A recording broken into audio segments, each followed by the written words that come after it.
Welcome to Geek Show Episode 7. This week we'll be taking you on a guided tour of online communities. Here you see the work of internet legend xkcd, who's the 21st century version of the Daily Dilbert for Geeks. Before starting his doodles, he worked on robots at NASA's Langley Research Centre, and now he gets to make his money full-time from drawing his comic. The map is cleverly arranged so the area of landmass is indicative of the size of the community, with more practical sites up to the north and intellectual to the south, real-life sites off to the west, and web-oriented sites off to the east.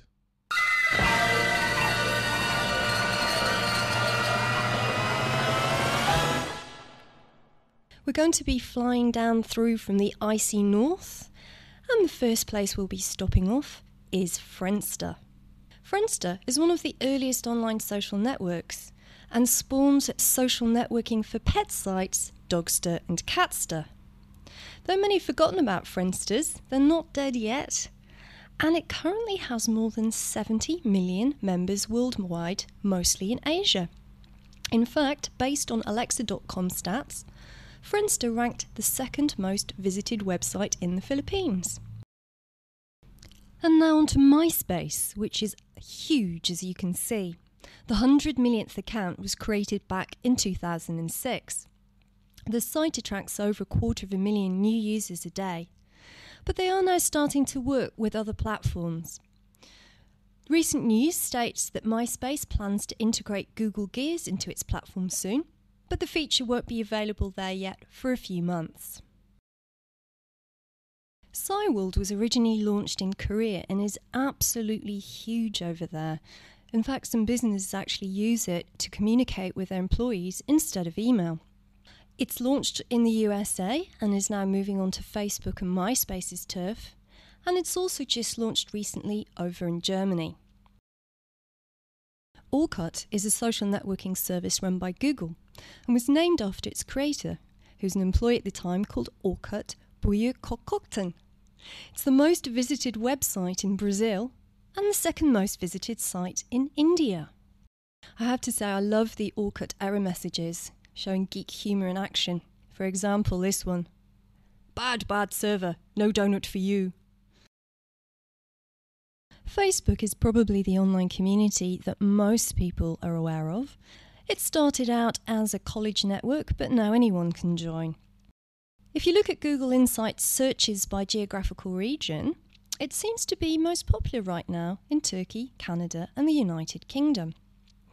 However, employers in the United Kingdom are not so happy about this, and apparently 35% of UK businesses refuse to let their staff go onto Facebook at work, which makes them the strictest employers in Europe. And now on to the gulf of YouTube. And don't forget, you can check out the Geek Show's YouTube channel at nz.youtube.com/The Geek Show. And looking at Google Insights search, I can see the most popular place on the planet right now for YouTube is Peru. Flickr is a very well-known online images hosting site, and you can now also upload video too. It's been bought by Yahoo recently, and I met the co-founder Stuart Butterfield last month in Melbourne, just after he sent his infamous resignation letter. Google have also released on Thursday a new sample application called PhotoStream to let phones running its Android system work with photos stored at Yahoo's Flickr system. Good to see that the giants are working together nicely under the bonnet, whatever they might say in public. Last FM is a UK-based internet radio and music community that was founded back in 2002. It uses a music recommendation system called Audio Scrobbler, which builds a detailed profile of your favourite musical taste and those of other users. It basically suggests stuff you'd really like and says that it should be the last radio station you'll ever need. On the 23rd of January 2008, Last FM launched their Free the Music initiative. This lets tracks and albums be streamed off the website for free up to 3 times, and artists are paid every time a track's played. The service is still in beta mode, and free on-demand listening is available to users in the US, UK and Germany.